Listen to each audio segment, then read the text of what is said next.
Chères comédiennes, chers comédiens, à travers cette vidéo, j'ai le plaisir de vous présenter mes meilleurs vœux pour 2022.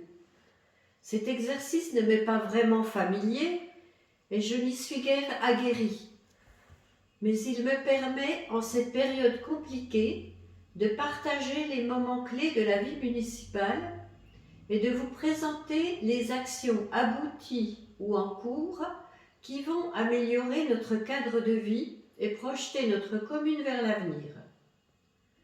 J'avais prévu que cette cérémonie de vœux nous réunisse dans la toute nouvelle salle tout juste achevée en décembre, située sous le restaurant scolaire.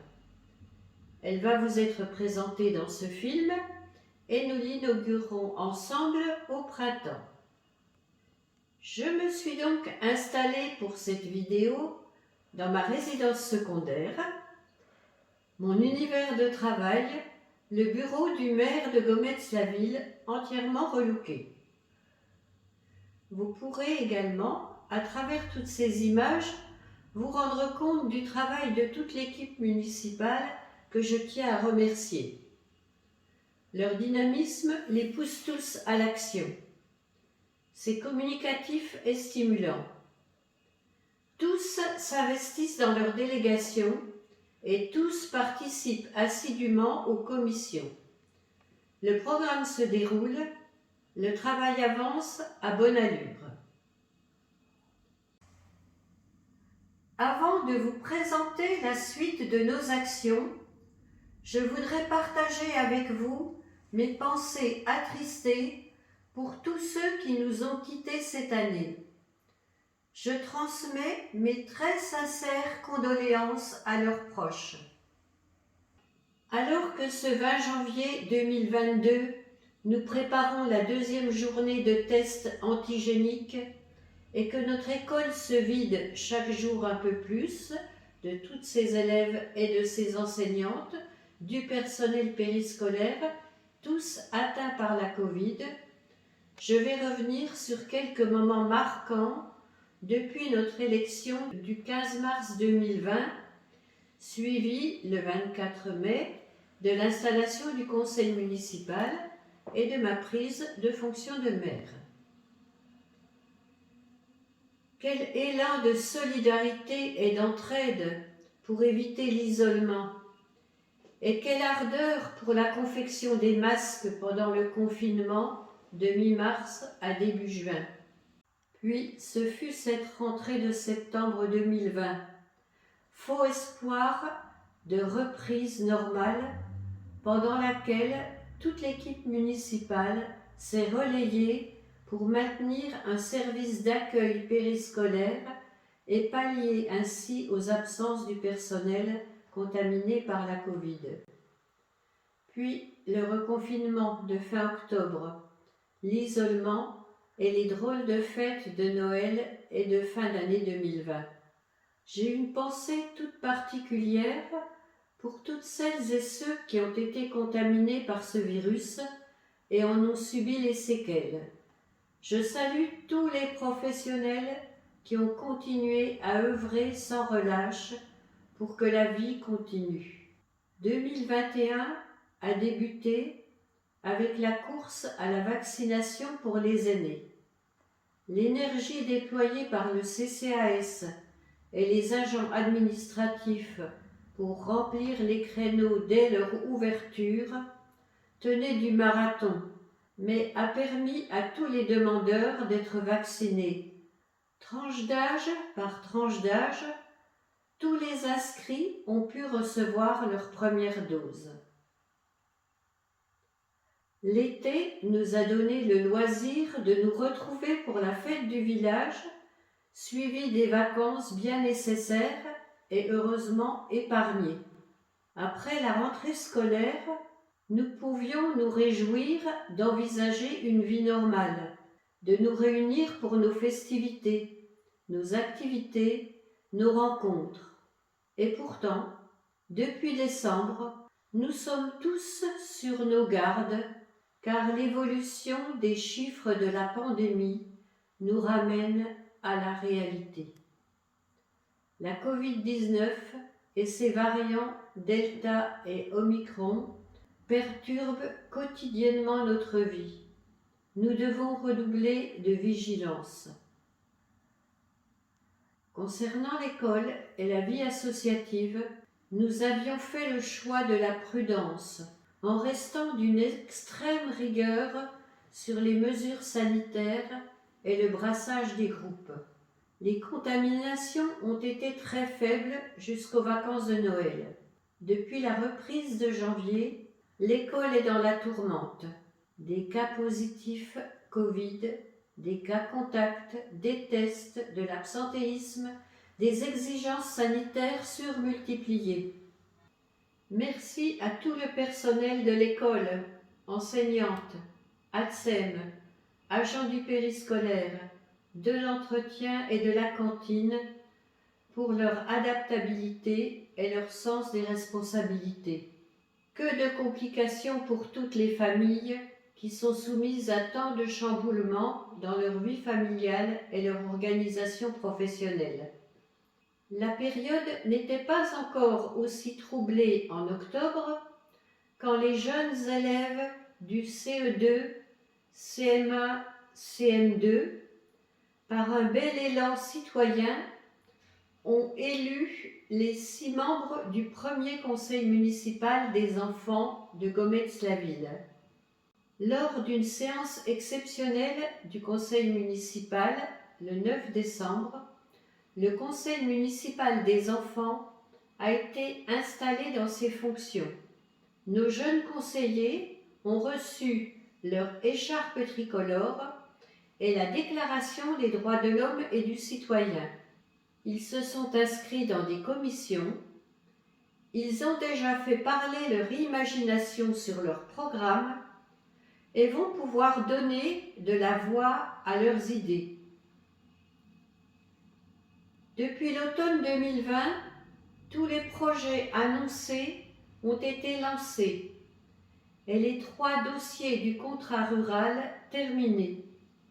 L'agrandissement de la cuisine du foyer rural avec son équipement haut de gamme professionnel, l'ouverture d'une sortie de secours sur le côté de l'église avec un sas pavé et fermé par des portes de chêne, le local sanitaire des toilettes publiques et surtout la très belle salle du sous-sol du restaurant scolaire qui, dès que les homologations seront obtenues, sera ouverte à nos visites et réservations après inauguration.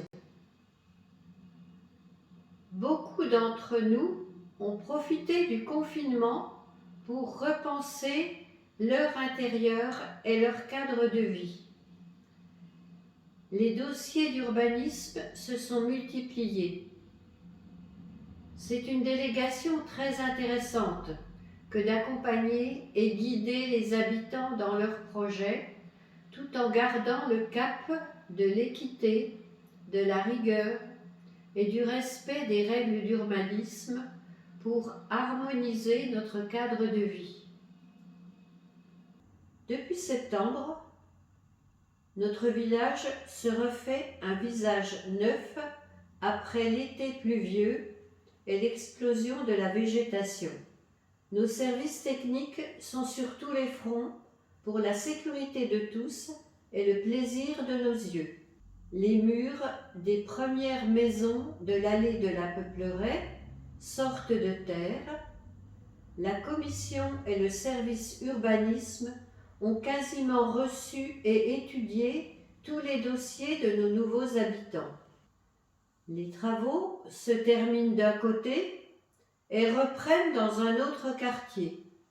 Des arrêtés et des panneaux de chantier, des déviations, des pelleteuses vont perturber pendant quelques mois, jusqu'à fin mars, le centre-bourg et surtout le parking de l'école pour une remise aux normes d'une canalisation des eaux usées très vétuste. Vous avez reçu des informations sur l'avancement de ces travaux et les difficultés d'accès à l'école. Les problèmes de circulation sont au cœur de mes préoccupations. Notre village est pris en otage par les embouteillages. Il en va de la sécurité de tous aux heures d'arrivée à l'école entre 7h45 et 8h30. Monsieur le sous-préfet de Palaiseau, que j'ai alerté à ce sujet, est venu sur place pour que nous lui présentions les difficultés goméziennes. Le département, après d'inquiétantes discussions cet été, a pris la mesure de la situation et me rencontrera très prochainement. Depuis septembre, après le forum, nos associations ont repris leurs activités à la satisfaction de tous les participants. Chaque animateur s'est engagé au respect des consignes sanitaires. Ainsi, les randonnées ont repris leur rythme. Les sections théâtre, adultes et enfants préparent de nouvelles pièces.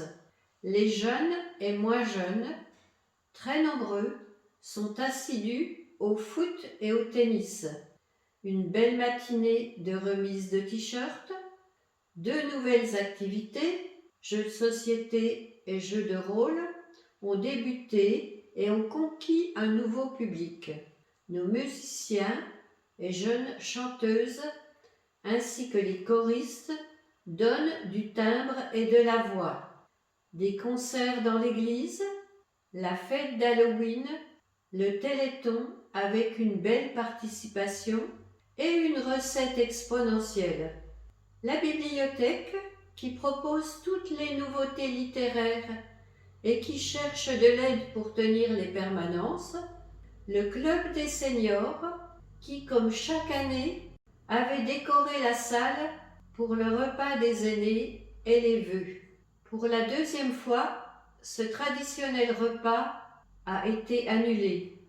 L'animation spectacle, maintenue le dimanche après-midi en distanciation et respect des consignes de sécurité, a été très appréciée.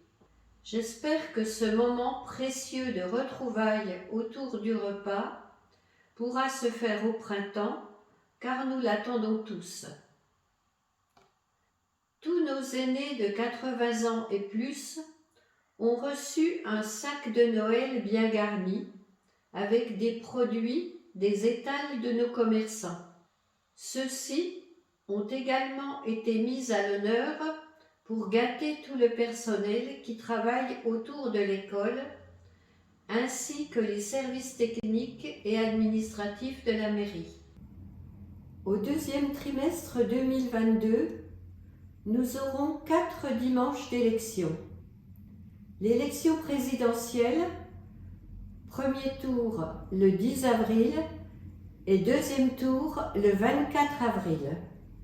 L'élection législative, premier tour le 12 juin et 2e tour le 19 juin. J'attache une grande importance au droit de vote et vous invite à vous organiser pour venir voter. En cas d'impossibilité, faites dès à présent les démarches pour le vote par procuration. Le formulaire est téléchargeable sur France Connect ou sur le site www.service-public.fr ou alors fourni par la gendarmerie où vous devrez aller déposer votre dossier. Au printemps également, nous espérons reprendre au plus vite nos réunions publiques de quartier pour continuer à partager projets, idées, préoccupations et construire ensemble l'avenir de notre village. Nous avons déjà rencontré les habitants de la Vacheresse, de la Pépinière, du Clos du village, du Clos de la Boulée et du Chemin des Nonnes. Chères Goméziennes, chers Goméziens, je vous renouvelle mes meilleurs vœux pour une année 2022 pleine de bonheur, de bien-être, de solidarité. Prenez soin de vous, prenons soin de nous.